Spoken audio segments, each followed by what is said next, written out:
Welcome to Machine Arena. Today, we're taking you deep inside the fascinating journey of wood, from towering logs in the forest to finely milled boards ready for use. Let's begin. Our adventure begins deep within the forest, where felled giants await their journey. Here, we see the remarkable dance between man and machine. Massive logs weighing many tons are meticulously loaded onto specialized trucks. It's a delicate yet powerful operation, demanding immense skill from the operators. Notice how the grapple, an extension of the loader, precisely picks up each log, swinging it with surprising agility before carefully placing it on the trailer. Each log is strategically positioned, ensuring stability and safety for the long haul. This isn't just about brute strength. It's about understanding the mechanics of weight distribution and the art of efficient loading. These trucks, often referred to as log haulers, are custom-built to withstand the rugged terrain and carry these enormous loads, acting as the vital first link in the long chain of timber production.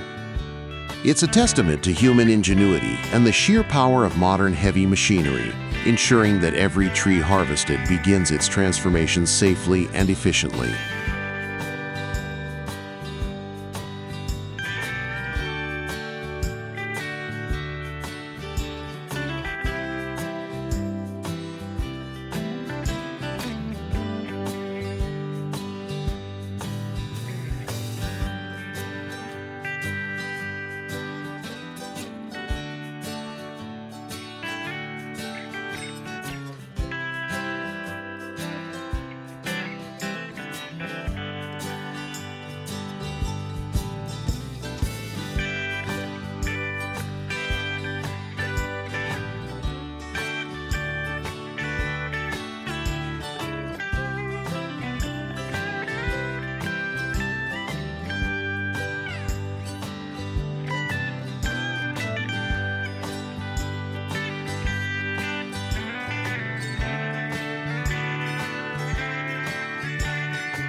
A modern sawmill, the process of turning a tree into usable lumber, is nothing short of a mechanical symphony. Fast, powerful, and impressively efficient. Each machine has a purpose, and every step is designed to make the most of nature's most versatile resource: wood. It all starts when a truck loaded with logs arrives at the sawmill. The vehicle is weighed on entry at the scale house. Once the logs are unloaded by a large overhead crane, the empty truck is weighed again. The difference between the two weights gives the exact mass of the logs, a critical figure, as it determines how much the logging crew will be credited for. On average, one full truckload can weigh as much as 26 tons. Once the logs are removed, they're sorted. Some are stacked in the log yard for future use, serving as a buffer during slow delivery periods, while others are moved directly to the log deck, where the journey of transformation truly begins.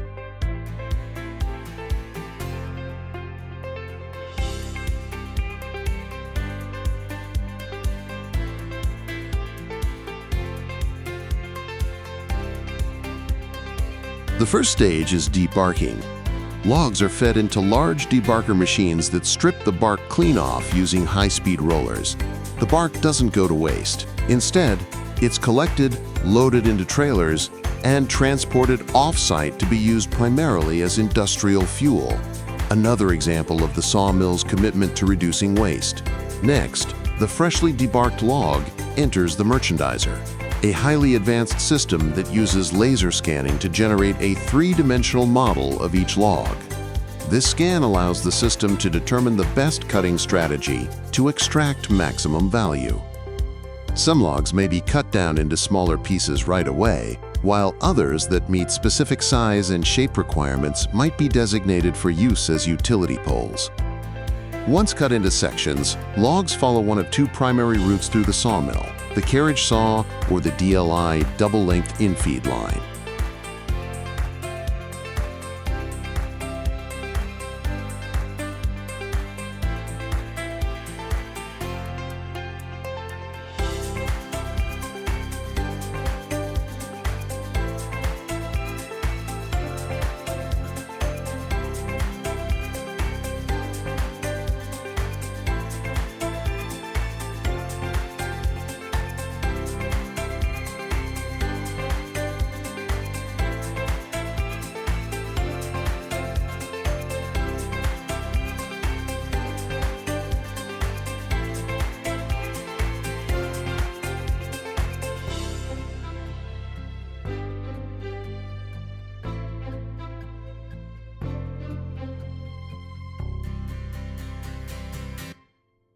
Let's follow the log to the carriage saw first. Here, the log is scanned again using lasers to optimize every cut. A skilled operator sits at the controls and guides the log back and forth along a track, slicing off slabs using a vertical bandsaw. The larger center portion of the log, known as the cant, will be further processed downstream. The outer slabs, which still contain usable material, are passed to the resaw, where thin boards are cut horizontally from the slab. If anything remains that's too thin for boards, it's ground down into wood chips, ensuring nothing is wasted. Unlike most machines in the mill, the resaw is operated manually without the help of laser optimization, a rare holdover from earlier mill practices. Now let's switch to the DLI line, which handles logs differently. After scanning, the log is rotated so its natural bend or crook faces downward. It is then processed through the reducer twin, a machine that uses either chip heads or vertical bandsaws to flatten two opposite sides of the log. These flat sides prepare the log, now called a cant, for more accurate cuts in the next step. The cant is then passed to the curve saw gang, one of the most impressive machines in the entire facility. Once again, scanning technology comes into play. The gang saw uses top and bottom arbors, each fitted with 24 circular saws spaced 2 inches apart. These saws follow the natural curve of the wood, extracting the maximum yield possible while preserving structural integrity. This level of adaptation, following the grain and form of each piece, sets modern sawmills apart from older, more rigid systems.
After cutting, the boards are rounded based on their shape. Rounded edge boards head to the edger, where they are made square. Scanning systems determine the ideal cut, and automated saws trim the sides, converting imperfect pieces into clean, market-ready boards. Waste material, strips and fragments is sent to a chipper for conversion into wood chips. Meanwhile, square boards, those that were already edged properly, are sent straight to the trimmer. The trimmer cuts boards to length based on industry standard sizes, typically in 2-foot increments. Each board is scanned, and a movable fence adjusts its position to ensure the most efficient cut. Boards that don't meet quality standards are returned to the edger for another pass. At this point, all acceptable boards, from the edger, resaw, and gang saw, converge at the sorter. This system automatically organizes boards by length, width, and thickness. Once a sufficient number of similar boards accumulates, they're released into a holding bin. An operator then stacks the boards into a pack, ready for drying.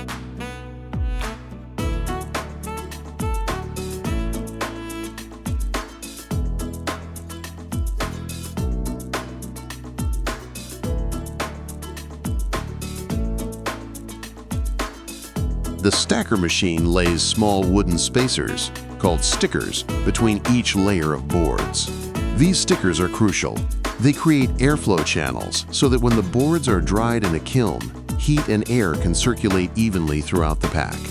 Once stacked, a forklift transfers the lumber to the green yard, where it may rest for several days. Here, the wood begins to lose its natural moisture content before heading into large drying kilns.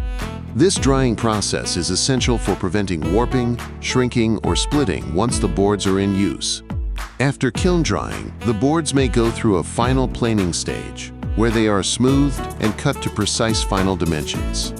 At this point, they're ready to be wrapped, labeled, and shipped to stores, construction sites, or furniture makers across the country.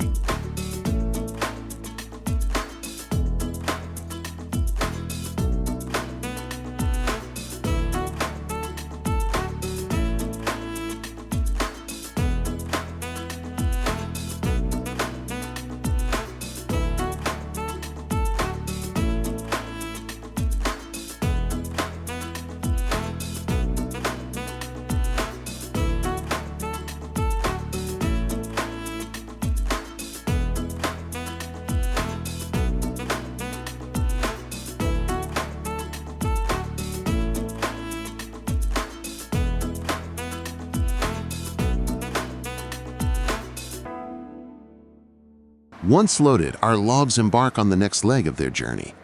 While many travel by road, some, particularly in regions with abundant waterways, take a more traditional and scenic route, by river. This centuries-old method of transporting timber downstream still finds use in specific regions, especially where rivers naturally guide the logs toward industrial facilities. Operators skillfully roll the logs off the truck beds into the water. Once afloat, these logs become part of large timber rafts, tied together with heavy chains or cables, forming floating islands of wood. These rafts are then steered downstream using tugboats or manual poles. It's a process that blends old techniques with modern logistics. And it's surprisingly efficient, letting gravity and current do the work of hauling hundreds of tons of wood toward the sawmills. As the timber rafts make their way downstream, the river becomes a natural highway. The current does most of the work, carrying the wood slowly but steadily toward the mill.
It's quiet, controlled, and requires a sharp eye. In narrower parts of the river, they steer carefully to prevent logs from drifting apart or getting stuck. After several hours, sometimes a full day, the rafts reach the mill's intake area. There, the bundles are broken apart. Cranes lift the logs from the water and move them onto conveyors. From here, the logs enter the first stages of processing. The river has done its job, delivering raw timber efficiently and with minimal fuel or machinery.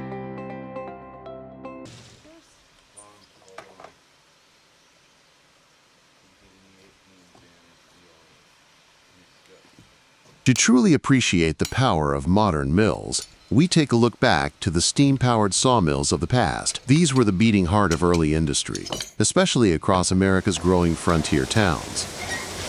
In those days, massive steam boilers provided the energy needed to power the entire mill. Logs were delivered by oxen, rail, or floated in from rivers. Once on site, they were dragged along metal rollers toward steam-driven saws, enormous spinning blades mounted to wooden platforms. The roar of the steam, the clatter of belts, and the hiss of valves created a soundscape that's hard to forget. Men worked in thick gloves and heavy aprons, moving massive timbers by hand or with hooks and chains. Everything was hot, noisy, and dangerous, yet incredibly productive. The saw blades themselves had to be sharpened constantly, maintained by specialists known as saw filers. Even a small crack in a blade could lead to a deadly failure. So there was a rhythm not just to cutting, but also to repair and readiness.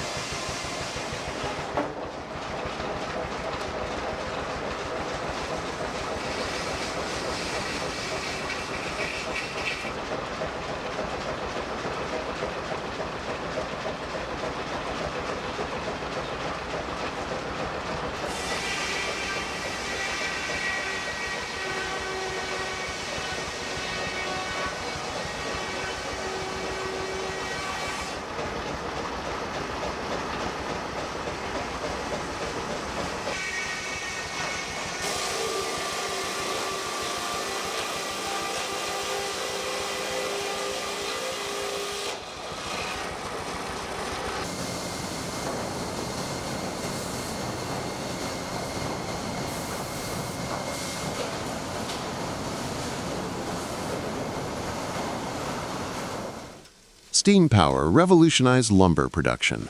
It allowed mills to run year-round and in areas far from rivers, no longer dependent solely on water wheels. It also opened the door to more precise cuts, faster output, and greater consistency in timber grading. Despite the dust and grime, there was an elegance to the system. Pulleys and gears crisscrossed the ceiling, steam lines hissed through the walls, and every worker had a place in the choreography of production. These early mills were the ancestors of today's massive facilities. Though the tools and energy sources have changed, the purpose remains the same: to turn nature's raw material into a product of value, framing houses, building furniture, and fueling growth. Understanding where we came from gives deeper meaning to where we're headed. And what began with steam now moves forward with computers, sensors, and ever smarter machines. We hope you've enjoyed this journey, from the rugged logging trucks to the roaring sawmills of the past and the high-tech factories of today. Don't forget to hit subscribe so you never miss an update. Thanks for watching, and as always, keep building.